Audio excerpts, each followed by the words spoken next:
मैंने दुनिया की टॉप मोस्ट इंटेलिजेंस में 7.5 साल मुल्क की खिदमत, लेकिन आज मुझे शर्म आ रही है और मुझे सबसे बड़ी तकलीफ यह है कि जिस थाली में खाते हैं उसी में सुराख खाते हैं। आज मुझे तकलीफ है, मुझे मेरे महकमे ने जिसकी मैंने खिदमत की, मुझे भी 5 दिन अगवा किया गया।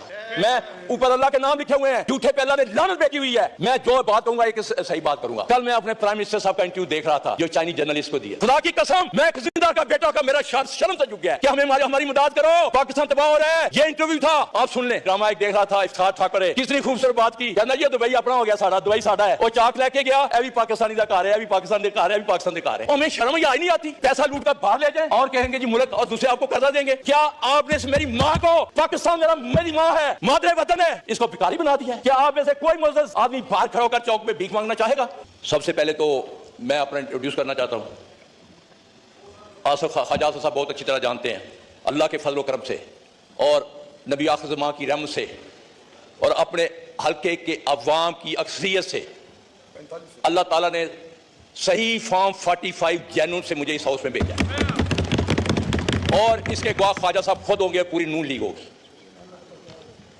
मैं अल्लाह के फजल करम से मुझे फख्र है कि मैंने पाकिस्तान की बेहतरीन अदारे में 32 साल सर्विस की और यह भी फख्र है कि मैंने दुनिया की टॉप मोस्ट इंटेलिजेंस में 7.5 साल मुल्क की खिदमत की। और मैं यहां शर्म और हया के बाद यह कहूंगा, ख्वाजा साहब या कोई बंदा उठ के कह दे, इतने सेंसिटिव अदारों, इतने इंपॉर्टेंट अदारों पे होते हुए जहां करोड़ों पे पीछे बात से कि एक पैसे की करप्शन नहीं की।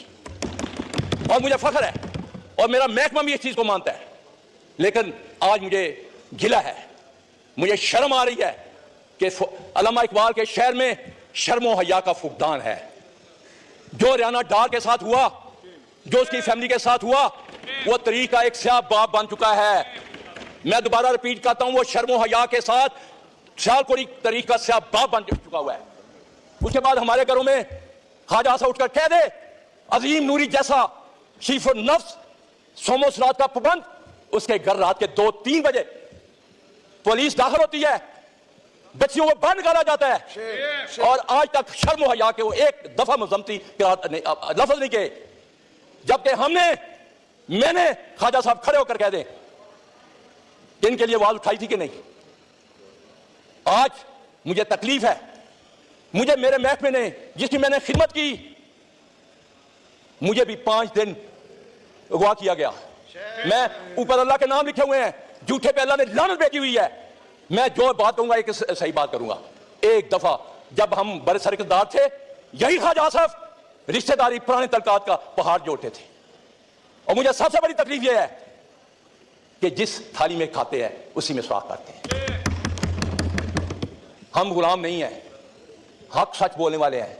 यह बजट पे तकरीर मैं करना चाहता हूं, लेकिन मैं आपको बताना चाहता हूं यह बजट स्वाय एक अदादोशुमार का गोरखपन के अलावा कुछ नहीं है।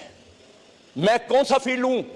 किसानों के साथ जो हुआ, ख्वाजा साहब ने एक दफा आवाज नहीं उठाई, मैंने इस हाउस पे कहा और आज भी कह रहा हूं, जिन लोगों ने गंदम बाहर से मंगाई जिसकी क्वालिटी भी खाने के काबिल नहीं थी, क्यों नहीं आज तक उनको यहां खड़ा किया गया? उनके खिलाफ इंक्वायरी नहीं हुई।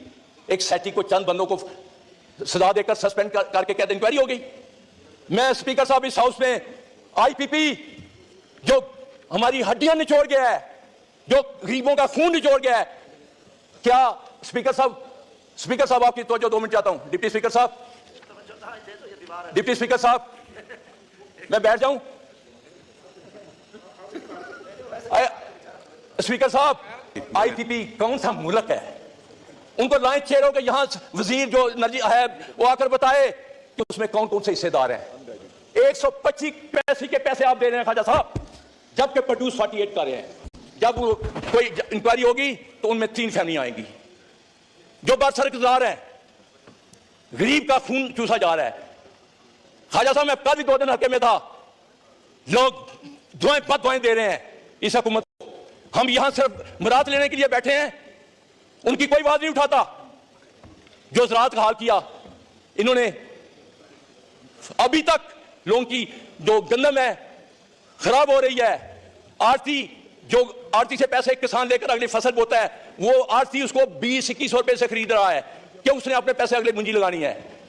ये इशू जो बात करने वाली है, ना कि यहां लड़ाई झगड़े और ताने देते हैं, मैं उन चीजों में नहीं जाना चाहता। मेरे पास भी बहुत कुछ है, लेकिन मैं उन लोगों में नहीं हूं कि जिस प्लेट में वो खाएं उसमें छींक करें, उसमें साफ करें। खुदारा इस मुल्क के लिए कुछ कीजिए। मुझे शर्म आई, कल मैं अपने प्राइम मिनिस्टर साहब का इंटरव्यू देख रहा था जो चाइनीज जर्नलिस्ट को दिया था। खुदा की कसम, मैं एक जिंदा का बेटा का मेरा शर्म से झुक गया है कि हमें हमारी मदद करो, पाकिस्तान तबाह हो रहा है। ये इंटरव्यू था, आप सुन लें। क्या वज़ीर को एक गैरत भी होती है। आप जब तक इस मुल्क को अपने पांव पे खड़े नहीं करेंगे, करप्शन का खात्मा नहीं करेंगे। दुबई किसका है?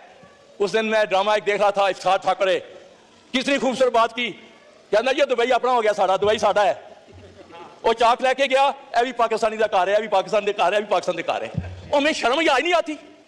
पैसा लूट कर बाहर ले जाए और कहेंगे जी मुल्क, और दूसरे आपको कर्जा देंगे। क्या आपने मेरी मां को, पाकिस्तान मेरी मां है, मादरे वतन है, इसको भिखारी बना दिया है? क्या आप में से कोई मुअज़्ज़ज़ आदमी बाहर खड़ा होकर चौक पे भीख मांगना चाहेगा? इन्होंने हमारे साथ क्या किया है? वो तो 4 साल के लिए आया था, इमरान खान तो 4 से आया था। कोरोना में माइशत कहां गई? दुनिया आज भी, मैं आज को यहां लिख कर देता हूं, अगर पाकिस्तान को आगे ले जाना तो इसको बाहर का अवाम की आवाज को मत कुचलो। अवाम ने मैंडेट दिया है, खड़े होकर अपने, मैं नहीं कहता कि ये झूठे कुरान उठाएं। क्या ये जीत के आए हुए हैं? फॉर्म 47 की पैदावार है, और फॉर्म 47 वाले कैसे मुल्क को आगे ले जा सकते हैं? कैसे? इन पे कौन यकीन करेगा? हमें हक और सच का साथ देना होगा। मैं आखिर में 3 तजवीज़ें रखना चाहता हूं। खुदा रहा इस मुल्क के लिए सोचिए, हमारा आज नौजवान तबका क्यों बाहर भाग रहा है? मेरे हल्के के 3 जवान यहां ईरान जाते हैं, वहां अगवा आते हैं, उनके हाथ काटकर रैंसम मांगते हैं 80-80 लाख रुपया। वो बेचारे क्या करें? यहां रोजगार नहीं है, यहां उनके लूट मार करके हमारे लीडर पैसा बाहर ले गए हुए हैं। वो कोई शर्म या नहीं है। पाकिस्तान आज भी, मैं यहां इस हाउस में कह रहा हूं, ये लाए हुक्मरान पैसा बाहर से लाए, एक कर्जा उतर जाएगा। और स्पीकर साहब, जब तक हम अपना दुश्मन जिसको इंडिया कहते हैं, उसके लोग लूट मार कर बाहर पैसा नहीं ले जाते, वो इलेक्शन नहीं लड़ सकते, लेकर देना पड़ता है। हमारे लीडर फख्र महसूस करते हैं, अपना पैसा लाते नहीं है, भीख मांगते हैं दूसरों से। और कहां तक यार ये मुल्क कोई बेकारी की भी, कर्ज खा के कोई कर्ज वाला कर्ज लेकर घर चलते हैं।